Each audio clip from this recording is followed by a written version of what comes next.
Hey everyone, welcome back to the channel. I am Charandeep Singh.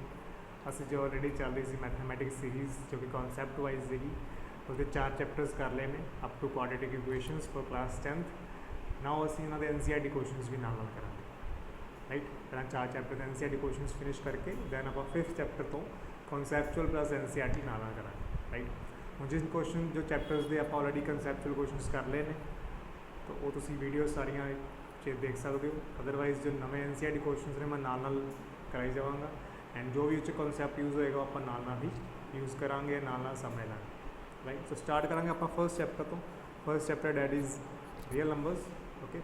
So real numbers की ने किवें follow करते हैं, किहड़े नंबर्स का पैक है, सारा कुछ आप डिस्कस करा है already first video which, that is introduction of real numbers. मैं ऑलरेडी डिस्क्रिप्शन ऐड कर दाँगा, अदरवाइज तुसीं जाके भी देख सकते हो, ठीक है। सो रियल नंबर्स जो स्टार्ट करिए, थोड़ा हिंट लाइए तो real numbers again these are pack of natural numbers. Basically natural numbers वो नंबर्स ने जो कि 1 तो स्टार्ट होते हैं, ठीक है। Also it includes whole numbers. Whole numbers are numbers start from 0। Also it includes integers. Integers are negative numbers, for example -1, -2, -3, 0, and positive numbers. It will be whole number or natural numbers. Then we have rational numbers. Rational numbers are those numbers which can be written in p by q form. By p by q form we can understand in fraction. अगर कोई भी number fraction से लिखा जा रहा है that means वो rational number है, like 1/2, 3/2, and yes natural numbers, whole number, integers they are also rational because असी किसी भी नैचुरल नंबर नू रेशनल च लिख सकते हैं। For example 2 we can write 2 is 2/1, right. For example 0 can be also written as 0/1।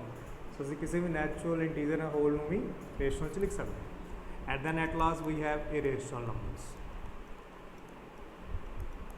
Irrational number basically can not be written in p by q form।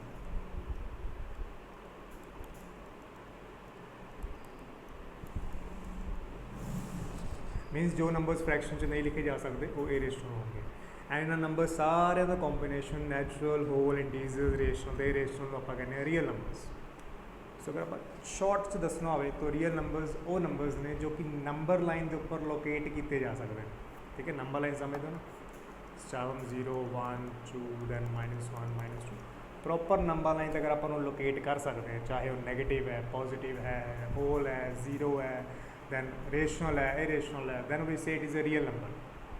अगर वो नंबर लाइन तो locate नहीं हो रहे फिर वो रियल नंबर्स नहीं हो रहे, ओके। सो वैसे आप सारी डीपली इंफॉर्मेशन ऑलरेडी बनाई हुई। आप स्टार्ट करांगे NCERT questions. So starting off with first exercise 1.1। So 1.1 exercise के जो क्वेश्चंस ने उन्हें express each number as product of its prime factors. अस एक नंबर नूं जो कि 140 उन्होंने प्राइम फैक्टर्स च अरेंज करना, लाइक डिपिक्ट करना कि किहड़े प्राइम नंबर्स मल्टीप्लाई करांगे तो 140 बन जाएगा। तो फर्स्ट क्वेश्चन ये निकलता है कि सानू प्राइम नंबर्स का पता है। What are prime numbers? Basically prime numbers वो होंगे ने जो जहाँ तक खुद के टेबल पर आते हैं they go on table of their own selves और वन द टेबल पर जाते, ठीक है। So we can write prime numbers are those numbers or prime factors are those factors, okay, who or which can be go on only 2 numbers, that is number itself or 1. For example 2, 3, 5, 7, 11 they are all prime numbers। 13, 19, 17, 23 जो भी numbers खुद के table से जाते हैं या 1 के table से जाते हैं these are called prime numbers, right. So असी 140 नू प्राइम नंबर्स के प्रोडक्ट से लिखना। So we have 2 methods, tree method and column method. असी कॉलम यूज़ करांगे बिकॉज बचपन तो 7th 8th 9th 10th तुम एलसीएम लै रहे हो, एचसीएफ निकाल रहे हो, तुम कॉलम मैथड यूज़ कर रहे हो, ओके। अदरवाइज अगर किसी ने ट्री मैथड जाना है तो मैं कमेंट कर सकते हो, I will explain to you. Otherwise आप कॉलम मैथड और सिंपल है उसमें करांगे। सो 140 का एलसीएम निकालना और you can say prime factors निकालना है। So we go for which number, you can see 140 is even. So even number even prime पे जाएगा, दैट इज़ 2 थे।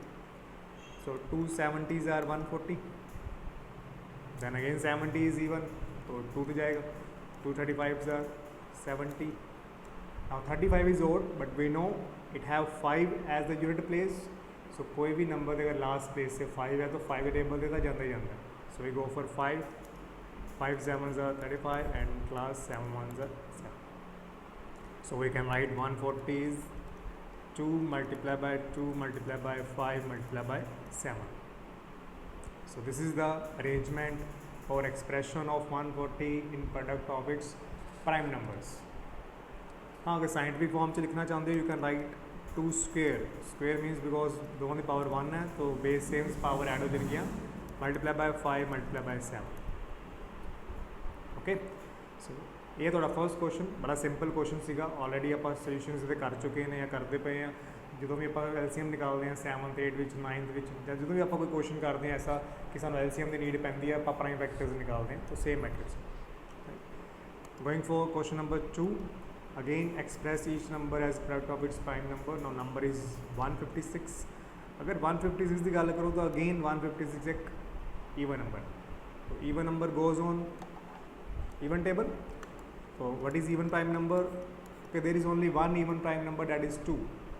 Okay, 2 तो अलावा कोई भी even prime number नहीं गा. And don't count 0 in the prime numbers. तो 0 ਨੂੰ prime numbers से count नहीं करना. अगर तुम कोई सम ऑफ प्राइम नंबर्स भी कह दे या सम ऑफ 3 प्राइम नंबर्स कह दे so 0 is neither prime, it's not natural, it is a whole number. But ना ही इवन है, ना ही ऑड है, ना ही prime. So go for 2. Now 2 sevens are 14, 2 8s are 16.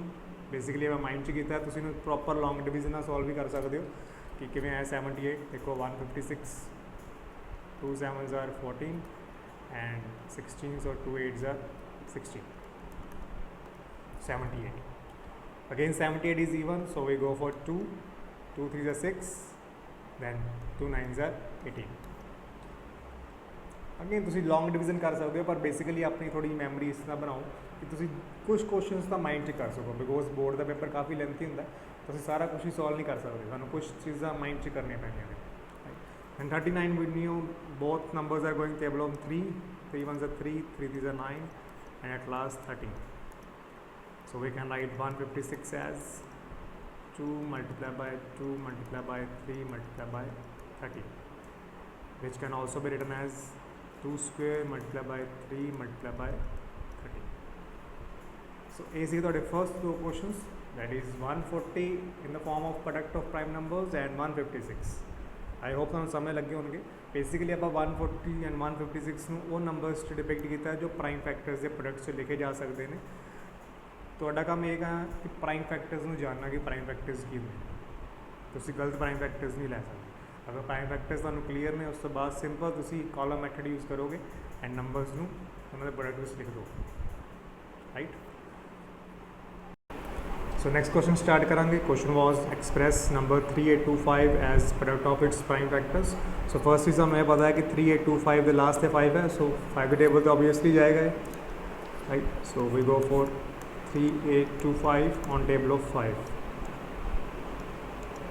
हाँ एक गल याद रखियो 3825 और लास्ट जो 5 होंगे ना 3 के टेबल से भी चले जाते हैं, लाइक 3 5 15, सो लास्ट से 5 आता है तो होपफुली हो सकता है कि भी 3 टेबल से जा रहा हो तो 3 तो भी स्टार्ट कर सकते हो. ठीक है, बट इट डजेंट मैटर कि 3 तो कर रहे हो 5 तो कर रहे हो. लाइक ये नहीं कि तुम छोटी टर्म तो हमेशा करना है. थोड़े माइंड से जो भी आ रहा है 5 आ रहा है 5 तो कर दो, 3 आ रहा है 3 तो कर दो. मैं 5 तो कराँगा. Like 5 7s are 35, then we'll have 32, 5 6 are 30, then 25. तो उसी लॉन्ग डिवीजन मैथड ना भी यूज़ कर सकते हो. Then again 5 5 1s are 5, then 5 5s are 25, 5 3s are 50. Now देखो 153 है हूँ 5 टेबल तो जाएगा नहीं, so go on table of 3. So we go for 3, 3 5s are 15, 3 1s are 3. Again go for 3, 3 1s are 3, 3 7s are 21. तो basically जो मैं mind च कर रहा है तुम प्रैक्टिस भी कर सकते हो खुद, अदरवाइज लॉन्ग डिवीजन नाल भी कर सकते हो, तो आंसर सेम आएंगे. Then 17 1s are 70. So we can write 3825 as 5 multiplied by 5 multiplied by 3 multiplied by 3 multiplied by 70. Again doesn't matter तुम 3 पहला करना है 5 पहला करना है. आंसर सिर्फ प्रोडक्ट ऑफ प्राइम फैक्टर्स होना चाहिए, वो चाहे वो 3 हो चाहे 5 हो. So we can also write as 5 square multiply by 3 square multiply by 7. Okay, similarly next question करिए. Again question is express 5005. Again 5005 means last से 5 है, सो वी नो 5 टेबल जाएगा. So go for 5005. So 5 1s are 001. Now 1001 basically ਹੁਣ ऐसा number या ऐसा prime number चाहिए जिसनों मल्टीप्लीकेशन टेबल विच लास्ट से यूनिट प्लेस से 1 आंदा होवे. So it can be 3, it can be 7, it can be 11 because 3 7 21 last से 1 आ रहा है. सेम 7 टेबल पर भी आएगा एंड 11 तो ऑब्वियसली लास्ट से 1 आ रहा है. सो आई गो फॉर 11 फर्स्ट. ठीक है, तुम 3 और 7 दोनों ट्राई कर सकते हो but I go for 11. 1001. Okay, go for 11. 11 9s are 99. Last with 11, so 11 1s are 11. So 11 91s are 1001. Now 91 we go for table of 7. 7 1s are 7 or 7 300. That is 13 7s are 91. Basic 10th ਵਿੱਚ ਤੁਹਾਨੂੰ ਬੱਚਿਆਂ ਨੂੰ minimum 20 ਤੱਕ table ਦਾ ਯਾਦ ਹੋਣਾ ਚਾਹੀਦਾ. Okay, क्योंकि अगर पेपर में तुम हर एक टेबल में मल्टीप्लाई करने लग पोगे दैन बहुत टाइम कंज्यूमिंग हो जाएगी एंड इन्ना टाइम तुम बोर्ड के पेपर नहीं मिलना. बिकॉज अगे होर भी इंपॉर्टेंट क्वेश्चंस एंड काफ़ी डिफिकल्ट क्वेश्चंस भी है. तो तुम मिनिमम 20 तक क्वेश्चंस 20 तक टेबल्स याद होने चाहिए. Right, now go for 13. 13 is always prime, so 13 1s are 13. So we can write 5005 as 5 multiplied by 11 multiplied by 7 multiplied by 13. That is expressed in the product of its prime factors. Right, and इसके बाद सारा last question है. ठीक है, that is first part the last question. Express each number as product of its prime and number is 7429. Okay, ਅਸੀਂ 7429 ਨੂੰ prime factors ਦੇ products ਵਿੱਚ यूज़ करना. सो बेसिकली फर्स्ट चीज़ स्टूडेंट के माइंड 'ਚ आती है कि 9 है लास्ट से. सो 9 goes on table of 3. Okay, and also go on table of 7. 7 7s are 49, so last से 9 हो सकता है. Also go on table of 11. 11 9s are 99, तो last से हो सकता है. ठीक है, also go on table of 13. 13 3s are 99, sorry 39, so last से 9 हो सकता है. So ਇਹੋ ਜਿਹੇ क्वेश्चंस ਨੂੰ ਤੁਹਾਨੂੰ ਪਹਿਲਾਂ ਸਾਰੇ ਨੰਬਰਸ ਨਾਲ ਟਰਾਈ ਕਰਨਾ ਪੈਣਾ. You go for 3, go for 7, go for 11, go for 13. ठीक है, सारे टेबल से जाओ, ट्राई करो. उस वक्त अगर नहीं आ रहा है दैन तुम नैक्सट प्राइम नंबर से जाओ. ठीक है, सो अगर असं 3 तो ट्राई करते हैं, सपोज आप ट्राई करते हैं 3 7429. सो 3 2s are 6 14, 3 4s are 12 22 and 3 7s are 21 and 19. So last 19 है रिमाइंडर. सो 3 टेबल का 19 नहीं आ रहा है, सो M3 वाला तो गलत हो गया.